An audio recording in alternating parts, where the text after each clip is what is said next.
A little girl sat by the window of her Boston home, her wheelchair pressed against the glass, while her loyal German shepherd growled at the stump in the yard.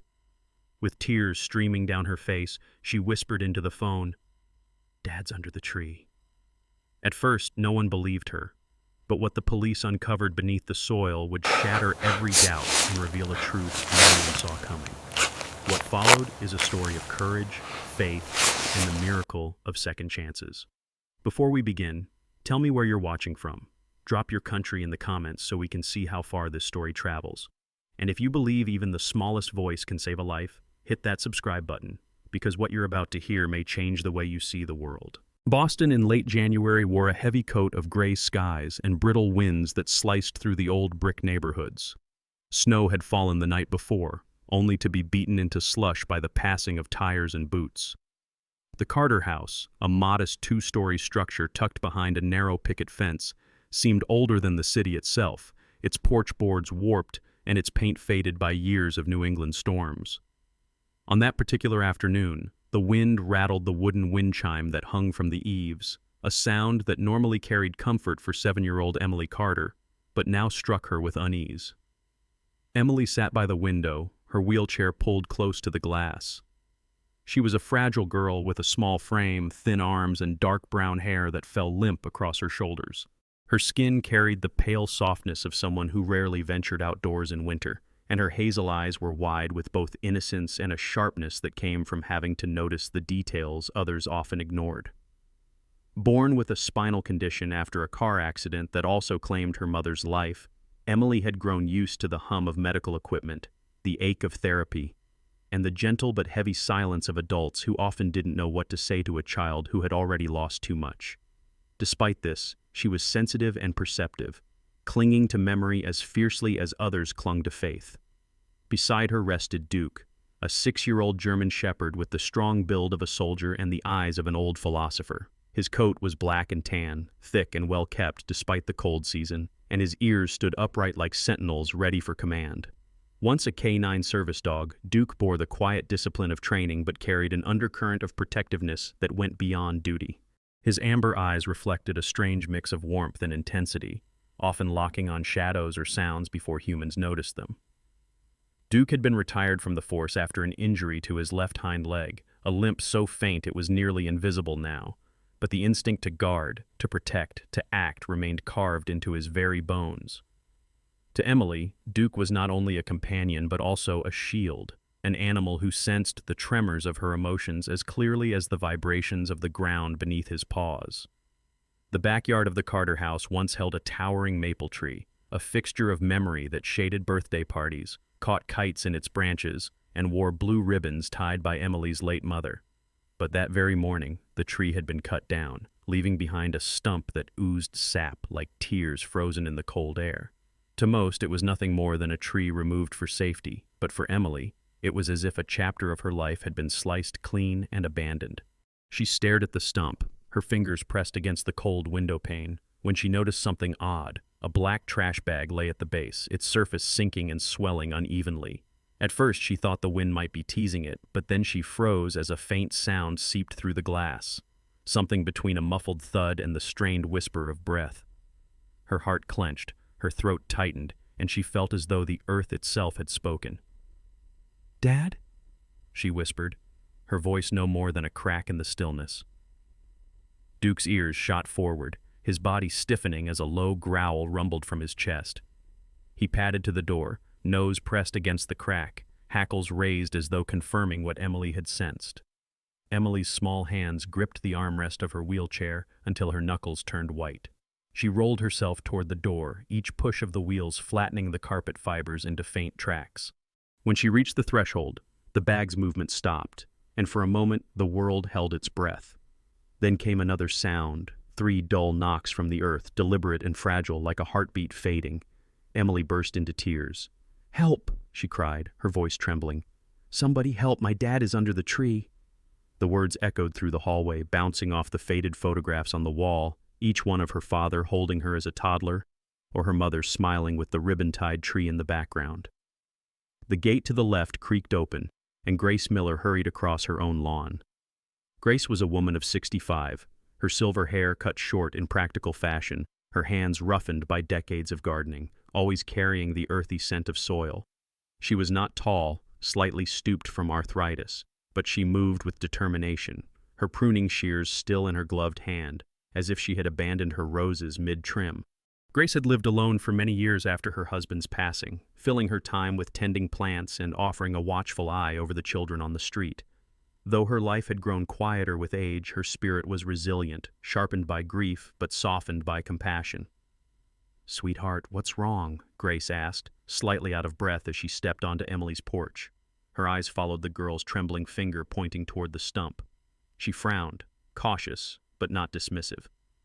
"It could be a cat in that bag," she said, though doubt flickered across her face when Duke growled again, louder this time, pressing his weight against the door as if to block Emily from danger, yet insist she be heard. Emily shook her head violently, her voice cracking. "No, I heard him. My dad is under there." Grace hesitated, then set her pruning shears aside, stepping onto the damp lawn. The sawdust crunched beneath her boots as she approached the stump. The air smelled faintly of resin, mixed with something harsher, motor oil perhaps, still lingering from the saw that had torn the tree down. She shaded her eyes against the pale winter sun and listened. At first there was only silence, broken by the distant rumble of a truck on the street. Then, unmistakably, a muffled thud rose from the ground, followed by a weaker second knock that made her freeze. Grace turned her head sharply, her eyes wide, then rushed back toward the porch. "Emily," she said urgently, "I think you're right. Don't move. Stay here." She pulled her phone from her apron pocket, fumbling with the gloves. Emily's hand shot out, shaking but determined. "Let me call," she begged, her voice cracking with desperation. Grace hesitated only a moment before placing the phone into the girl's trembling hands. Emily pressed it to her ear. "This is 911. What's your location?" a calm female dispatcher's voice answered. Emily drew in a deep breath, her eyes locked on the stump, her fingers clutching the phone as though it were the last thread of hope. "My name is Emily Carter," she said in a rush, "and my dad is under the stump in our backyard. I heard him knocking. Please, please come quickly."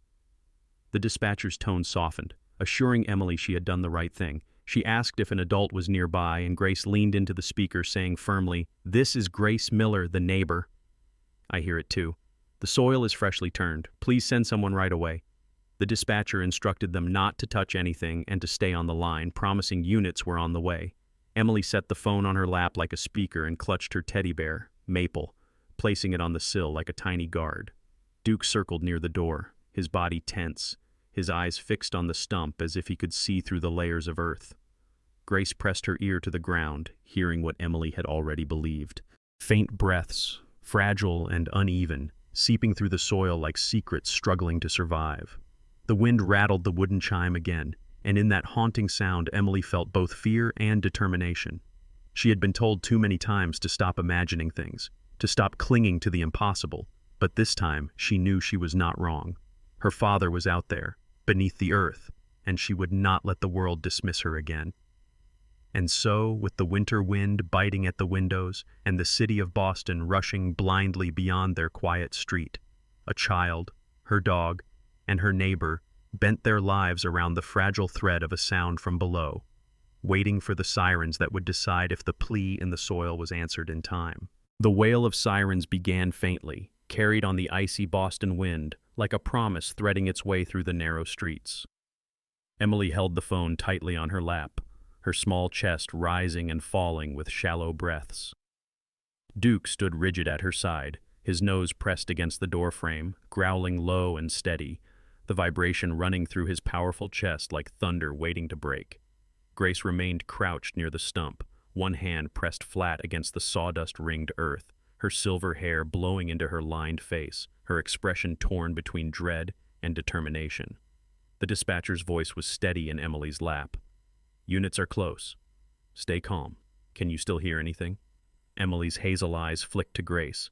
The neighbor's face had drained of color, but she nodded once quickly.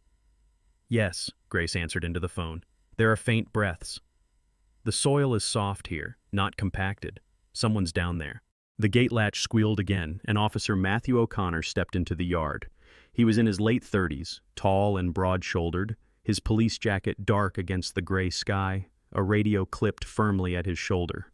His short auburn hair was damp from the melting sleet, and his face, square and weathered, carried the look of a man who had spent too many nights standing in the cold while others slept. He had a reputation for patience, but also for sharp instincts. Years earlier, he had been the first to uncover a missing boy in an abandoned factory when others dismissed the case.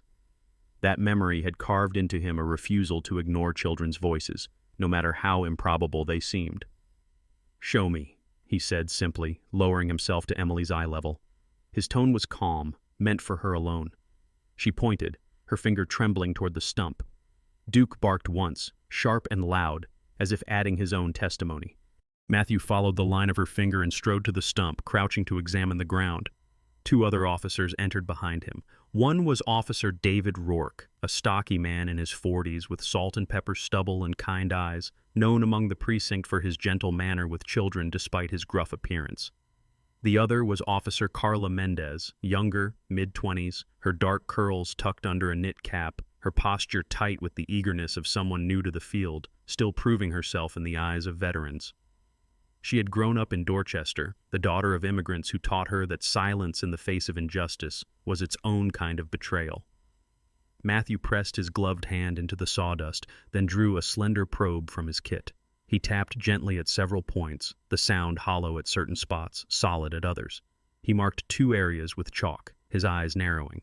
"There's a cavity," he announced. His voice carried enough to be heard by everyone on the porch. Emily's face brightened for a flicker of a second, then fell again with fear.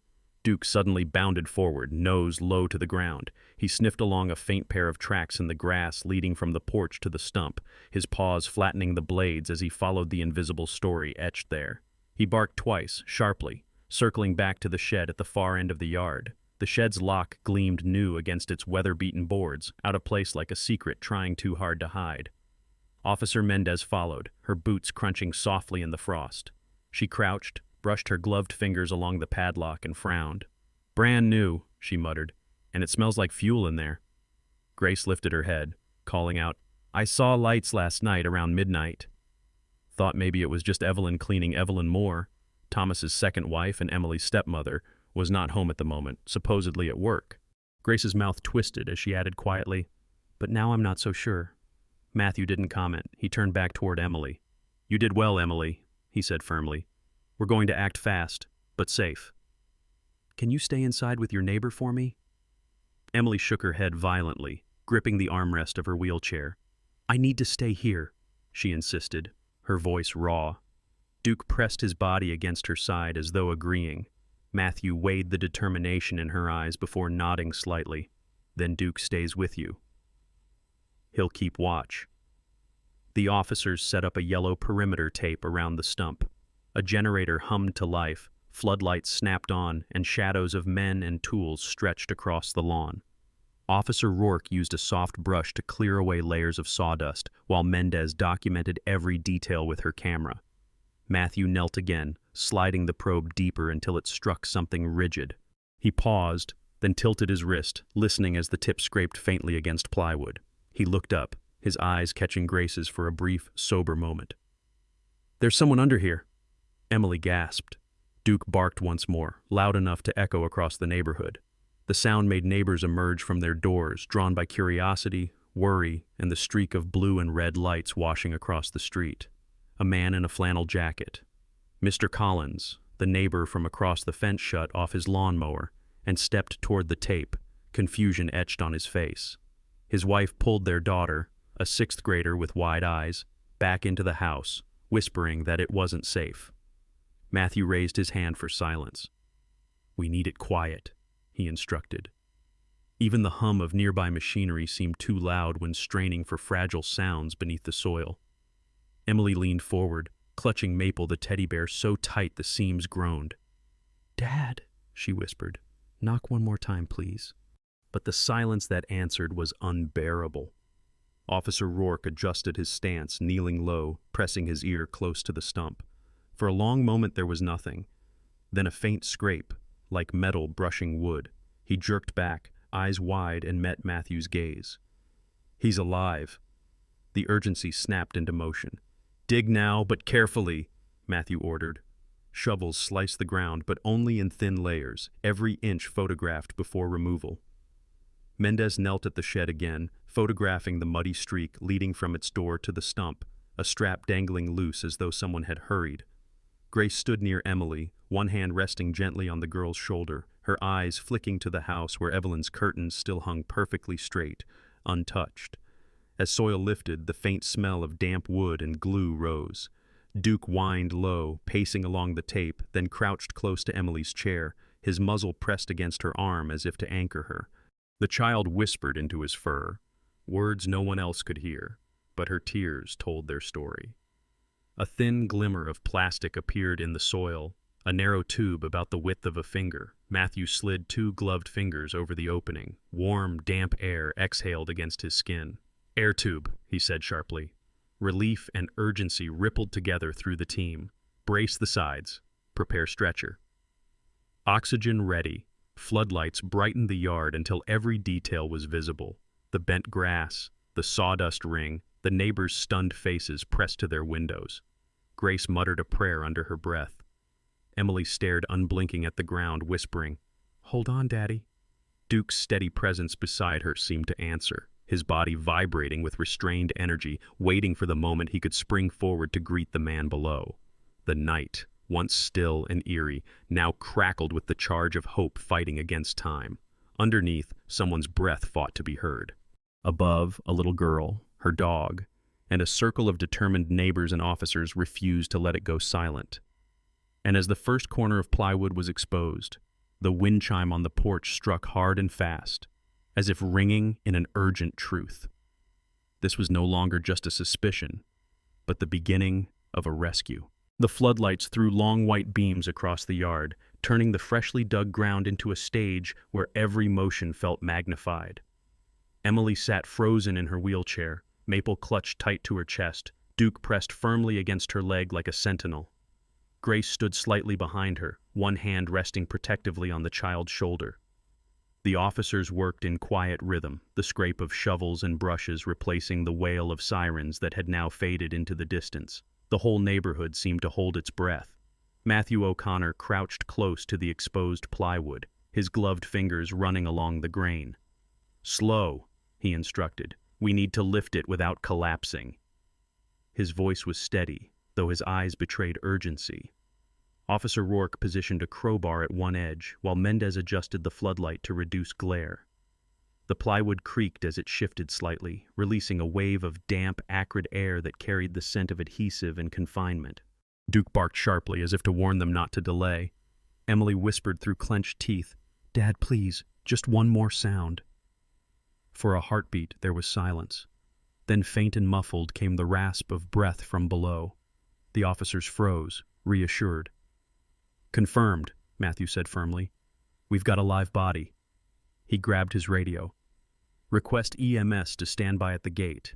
Prepare oxygen." The plywood finally lifted enough to reveal a narrow hollow beneath. Officer Mendez leaned forward with her flashlight. The beam cut through the darkness, illuminating a man curled on his side. His wrists were cinched behind his back with zip ties, his mouth sealed with silver tape. His shirt was wrinkled and damp, his shoulders rising in shallow, desperate intervals. Emily gasped, a sound more like a sob, her hazel eyes filling with tears. "Daddy!" she cried, her voice breaking. Duke whined, pushing his nose toward the opening, his body trembling with both excitement and distress.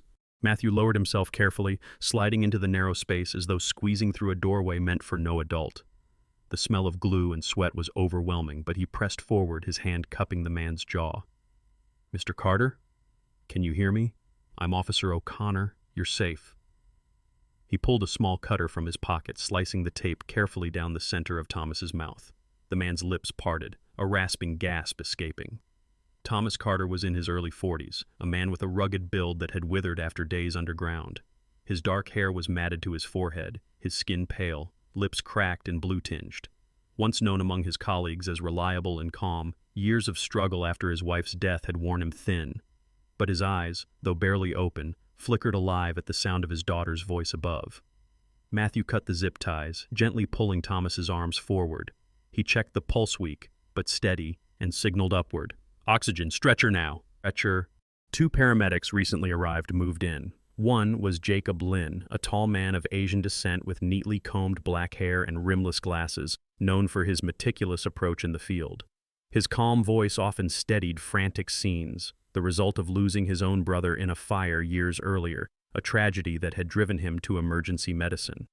His partner, Maria Delgado, was a shorter, strong-built woman in her 30s with curly dark hair tied back, her tone brisk but compassionate. She had grown up in a firefighter family, her confidence forged in chaos. Together, they lowered an oxygen mask, tightening straps across Thomas's face. The faint mist that clouded the inside of the mask was enough to spark relief in everyone's chest. Emily's tears spilled freely. She whispered into Duke's fur, "He's alive, Duke. He's alive." The dog let out a sharp bark, tail beating against the porch railing like a drum. Grace smiled weakly, murmuring, "Thank God."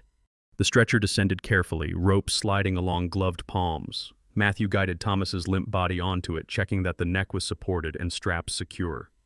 "On 3, Jacob said. 1, 2, hold steady." The stretcher rose inch by inch, deliberate and smooth, until Thomas emerged into the icy air and floodlight glow. Gasps rippled from the small crowd of neighbors gathered beyond the yellow tape. Thomas's face was ghostly, his chest rising shallowly beneath the oxygen mask. His wrists bore angry red marks from the ties, his shirt damp with soil. Yet the sight of him alive transformed the tension into hope. Emily reached out instinctively, though she was too far. "Daddy!" she cried again. Thomas's eyelids fluttered, his voice hoarse, barely audible through the mask. "Emily." Matthew bent low, whispering to Grace, "Cover the child's eyes for now." Grace did not obey immediately. Instead, she knelt beside Emily's chair, letting the girl look freely. Emily clutched Maple so tightly the seams creaked, her tears glistening on the bear's worn fur. As paramedics secured Thomas onto the stretcher, Duke strained against the porch step, whimpering loudly. Officer Rourke finally gave the nod. "Bring him close." They carried the stretcher toward the porch edge, pausing so Emily could see him properly. She leaned forward, whispering, "You're safe now, Daddy." I told them Thomas's lips moved beneath the mask, no words escaping, but his eyes met hers for a heartbeat of recognition. From the side gate, the crunch of hurried footsteps interrupted the moment. Evelyn Moore appeared, her hair hastily pinned, a handbag clutched tight to her side. She was in her late 30s, slender, with sharp features softened by carefully applied makeup that now looked smeared from haste. Her coat, expensive and neatly tailored, stood in stark contrast to the mud on her heels. Evelyn had always presented herself as composed, someone eager to project refinement, but now her eyes darted across the scene with frantic energy. "What happened?" she cried, her voice pitched high with a mixture of shock and calculation. "Oh my God, Thomas!" She reached out as though to push past the tape, but Officer Mendez stepped quickly in front of her, holding a firm palm upward. "Ma'am, this is a secured scene. Please stand back." Mendez's voice was steady, her posture unyielding. Evelyn froze, then pressed her lips together in a strained line. Emily's entire body stiffened. She pointed with trembling fingers at Evelyn, her voice rising in a mixture of fury and fear. "That's her!" she said. "Daddy went away!" The words tore through the yard, silencing even the hum of the generator.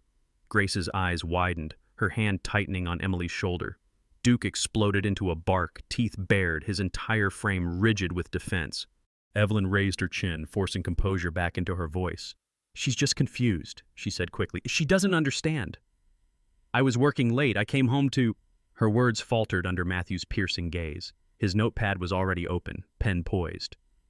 "Stand clear, Mrs. Moore," he ordered flatly. "You'll answer questions inside." The stretcher moved toward the gate, paramedics guiding it steadily, their expressions focused. Jacob checked Thomas's oxygen, Maria adjusted the straps, and Matthew walked alongside, eyes constantly flicking from the victim to Evelyn's trembling hands. Grace whispered into Emily's ear, "Stay strong, sweetheart." The truth has a way of speaking louder than lies. Duke gave one last bark at Evelyn, his eyes locked on her as though seeing what no one else could. The child and the dog, together, seemed to mark her as part of the shadow beneath the stump. And as the ambulance doors closed on Thomas Carter, the night settled into a silence that was no longer of dread, but of confrontation yet to come. The ambulance's red lights dwindled into the Boston night, carrying Thomas Carter toward the hospital. The yard, however, did not return to peace. The yellow tape glowed beneath the floodlights. The cut stump stood as a scar in the center, and Evelyn Moore remained at the edge, her knuckles white around the strap of her handbag. Emily clutched Maple, her face pale but her hazel eyes blazing with an intensity no one could ignore. Duke stood beside her, his hackles raised, teeth bared, his amber eyes locked on Evelyn as if he alone could pierce through the facade she wore. Officer Matthew O'Connor straightened from his crouch near the plywood cover and turned to face Evelyn fully. "Mrs. Moore, we need to speak inside. You'll come with us." His voice was clipped, leaving no space for debate. Evelyn tried to hold her poise. "Of course," she said, but her tone wavered, betraying cracks in the mask she had worn for so long. Her coat swayed as she moved toward the porch, heels clicking softly on the pavement, but Duke lunged forward suddenly, barking with such force that even Officer Rourke grabbed his radio tighter. Emily gripped Duke's collar, whispering, "It's okay, Duke, I know." Inside the Carter home, the air carried the faint smell of chicken soup lingering from a dinner uneaten. The walls were lined with photographs, Thomas holding baby Emily, their late mother tying ribbons to the old tree, moments of laughter frozen in frames. Under the stark police floodlights outside, these pictures glowed warmly, a silent reminder of what was at stake. Matthew led Evelyn into the dining room. Officer Mendez set her camera on the table, her hands still gloved, her eyes sharp and unflinching. Officer Rourke remained near the door, arms folded, his presence solid like a wall. Grace helped Emily wheel inside, Duke padding closely at her side, tail stiff, ears pricked forward. As they settled, another figure entered. Detective Sarah Whitfield, a woman in her early 40s, tall and slender with cropped blonde hair and a trench coat that trailed behind her, stepped quietly into the room. Sarah had a reputation for cutting through deception with unnerving precision. Years earlier, her younger brother had disappeared after being lured into a trafficking scheme. Though he was never found, Sarah had vowed to dedicate her life to dismantling lies wherever they hid. Her steel-gray eyes carried both grief and fire, and her voice was calm, deliberate, the kind that made people stumble over their own words. "Evening," Sarah said, pulling off her gloves. "I was briefed on the call. Victim's alive. Stepdaughter's testimony points here. Let's proceed." Matthew nodded, grateful for her presence. Evelyn's lips twitched at the sight of another officer, her eyes flicking nervously between them all. Grace, though not an officer, stood her ground, arms crossed. "I heard knocking too," she stated firmly. "Don't let anyone tell you otherwise." Emily pointed again at Evelyn, her voice trembling but steady in its message. "She told me Daddy went away." She locked the windows. She didn't want me to hear, Evelyn gasped, shaking her head rapidly. "That's not true. She's confused. She's been under stress." Sarah raised a hand slightly, silencing her. "Mrs. Moore, we'll get to you. But first, let's catalog." She gestured to Mendez, who began laying evidence bags on the table, a pair of muddy gloves, a crumpled receipt listing plywood and tubing, and photos of drag marks in the grass. Evelyn's eyes darted to the items, her jaw clenching. "Lots of people buy those things," she muttered. "And lots of people don't bury their husbands alive with them," Officer Rourke countered, his voice low, rough, but weighted. Before Evelyn could respond, Duke barked sharply, spinning toward the window. His body stiffened, tail straight, nose pressed hard to the glass. Matthew moved quickly, signaling Mendez to check.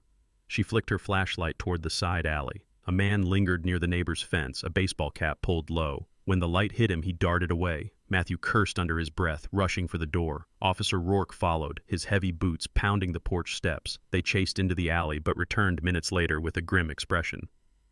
"Gone," Rourke said, frustration rough in his voice. "But he left tracks." Sarah tapped her pen against her notepad. "Richard Moore," she murmured, half to herself. "The one Evelyn's been contacting." "I'll bet everything on it." Grace glanced sharply at Evelyn. "He's been around here? You told us he was your cousin helping with repairs." Evelyn's cheeks flushed, her eyes flashing with both anger and fear. "He is a cousin. He helps sometimes. That's not illegal." Sarah's voice cut cold. "Helping with what? Carrying lumber at midnight? Replacing locks? Or digging graves under stumps?" Evelyn's composure cracked visibly now. She pressed her hands to her forehead, muttering something inaudible. Emily's hazel eyes widened, her voice breaking as she whispered, "It was him." I heard another voice that night, deep, like a man's. I thought I imagined it. Matthew knelt beside her chair. "You didn't imagine it, Emily." "You were right." He turned his gaze back to Evelyn. "Every piece is lining up, and you're in the middle." At that moment, the door opened again. A young officer, nervous in demeanor, stepped inside. His name was Brian Keene, fresh from the academy, his uniform crisp, his brown hair a little too neatly combed. "Detective," he said quickly, "neighbors confirmed they saw a gray pickup near the house last night. They thought it was workmen, but it matched the description of a truck registered to Richard Moore." Sarah nodded slowly, her gray eyes narrowing. "We'll pick him up. But first, Mrs. Moore stays in custody." Evelyn snapped upright, panic flashing in her eyes. "You can't just—" "Yes, we can," Matthew interrupted flatly. "Your stepdaughter's testimony, the evidence trail, and now a confirmed sighting tie you to this." "You'll answer further at the station." Evelyn sank into the chair, her hand shaking as she fumbled with her handbag. Grace instinctively stepped closer to Emily, Duke growling deep in his throat. Mendez moved quickly, taking the bag and setting it aside, unzipping to reveal another crumpled receipt and a set of disposable gloves, still streaked with resin. Sarah's voice softened, though it held no sympathy. "The more you hide, Mrs. Moore, the deeper it gets." Silence filled the room, broken only by the faint hum of the generator outside and Duke's steady growl that never let Evelyn out of his focus. Emily pressed her cheek against Maple, whispering, "I told you, Daddy, I wouldn't let them win." And in that moment, the pieces of betrayal, lies, and desperation had begun to weave together into a web that was unraveling fast. The Carter house was filled with a heavy silence, broken only by the hum of the generator outside and the low, steady growl of Duke. Evelyn sat rigid in the dining chair, her shoulders taut, her face pale under the weight of evidence laid on the table. Detective Sarah Whitfield leaned against the wall, her trench coat draped open, steel-gray eyes fixed on Evelyn with unwavering intensity. Officer Matthew O'Connor stood by the window, his notepad open, scanning between Evelyn and the yard beyond, where drag marks and sawdust told their own story. Grace hovered near Emily's chair, her protective stance unshaken, while the little girl clutched Maple tightly, her wide hazel eyes watching every move. The front door opened suddenly, and two uniformed officers escorted in a man with his hands cuffed behind his back. Richard Moore. He was in his late 30s, broad-shouldered but worn down, with a baseball cap still perched awkwardly on his head as if it could shield him from consequence. His clothes were streaked with sawdust and dried mud, and his jaw was rough with unshaven stubble. He looked the type of man hardened by debts and disappointments, someone who once might have had promise but had bartered it away for quick survival. "Caught him 2 blocks over," Officer Rourke announced, his voice edged with triumph. "Tried to cut through the alley, but he's not faster than a cruiser." Richard scowled but didn't resist. His dark eyes darted immediately to Evelyn. Evelyn's breath hitched, her composure slipping further. "You didn't have to bring him here," she muttered. Sarah stepped forward, voice cool as steel. "On the contrary, this is exactly where he belongs." She nodded at Rourke to seat him across from Evelyn. The two sat opposite one another, an invisible cord of guilt binding them together. Richard's mouth twisted into a bitter smile. "So this is how it ends." He glanced at Emily, his eyes flickering with something softer, almost regret. "Kid, I left that bottle of water for your dad. I didn't mean for him to—" "Shut up," Evelyn snapped, her voice sharp and panicked. "Don't talk to her." But Emily's small voice cut through the air. "You tried to bury him," she said firmly, her words trembling but clear. "Duke heard you." "I heard you too," Duke growled, as though reinforcing her testimony. Detective Sarah's pen tapped lightly on her notebook. "Let's lay this out cleanly," she said. "Receipts tie you both to the materials. Eyewitnesses place a truck at the house last night. The soil on your shoes," she looked at Evelyn, "matches the pit. And your fingerprints are on the tape used to gag Thomas Carter." She shifted to Richard. "As for you, Mr. Moore, your prints are on the plywood lid, so unless you've both got miraculous explanations, this is a conspiracy, plain and simple." Richard leaned back, his cuffs clinking softly. His face shifted, a war between defiance and surrender. Finally, he exhaled sharply. "Fine. She said he wouldn't sign the papers. She said if we scared him enough, he'd give in." I dug the pit, she paid me. That's it, Evelyn shot forward, her voice shrill. Lies! He's lying, I never… Sarah slammed her notebook closed with a decisive snap. Enough! We've heard enough. This is going to the district attorney. At that moment, the front door opened again. A woman in her late 50s entered, her presence quiet but commanding. She wore a long wool coat, her auburn hair streaked with gray and pinned neatly back, her expression compassionate yet firm. This was Margaret Hayes, a social worker called to assess Emily's safety. Margaret was known in Boston's family courts for her unyielding dedication to children. She had grown up in foster care herself after her parents died young, and the memory of being unheard had shaped her life's mission. She stepped to Emily's side, lowering herself to the child's level. Sweetheart, I'm Margaret. I'm here to make sure you and your dad are safe. Emily blinked, hesitating, then nodded slowly. Duke sniffed Margaret's coat, tail wagging slightly, his silent approval enough to relax Emily's shoulders. Grace exhaled a sigh of relief. Finally, someone for her. Margaret straightened and turned to Matthew. The child should not remain in the same house as Mrs. Moore, not for a second longer. Already arranged, Matthew replied. He signaled to Mendez, who readied transport for Evelyn and Richard. The two conspirators were escorted out, Evelyn's face twisted with denial, Richard's sagging with defeat. Their departure left behind only silence, broken by Emily's soft whisper. I told you, Daddy, I'd protect you. Sarah crouched beside Emily, her voice softer now, the fire in her eyes tempered. You saved him, Emily. You and Duke. The girl glanced at her dog, who leaned against her chair, amber eyes glowing in the floodlight glow. She wrapped her arms around his neck, burying her face in his fur. The hours stretched thin as officers finished their notes, photographs were taken, and the yard was slowly cleared. The generator shut down, the floodlights dimmed, leaving the Carter house under the pale wash of moonlight. Grace insisted on staying the night with Emily until Thomas could return from the hospital. Margaret nodded in agreement, promising to return in the morning with paperwork to secure custody and safety orders. Later, when the house quieted, Emily sat on the porch with Duke curled at her side. The wind chime brushed lightly against itself, ringing in the still night. Grace brought a blanket, tucking it gently around the girl's shoulders. You were brave tonight, Grace said softly. Braver than most adults I know. Emily smiled faintly, her eyes glistening. I just listened. No one ever listens to kids, but Daddy always did.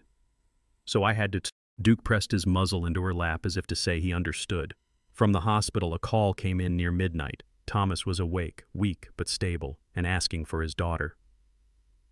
Emily's face lit up for the first time since the ordeal began, her tears no longer heavy with fear but glimmering with joy. As she whispered into Duke's ear, "We'll be okay now."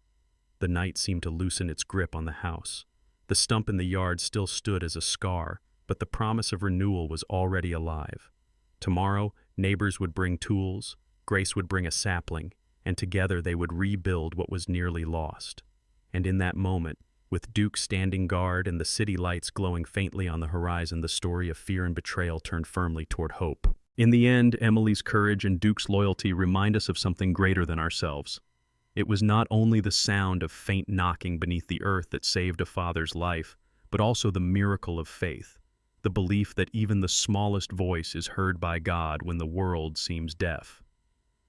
Like the wind that carried the chime on the porch, hope moved through the darkness, turning fear into light. This story teaches us that no matter how broken the night may feel, God can turn even the deepest shadows into a new beginning. He works through the innocence of children, the loyalty of animals, and the compassion of neighbors. What happened in that backyard was more than a rescue.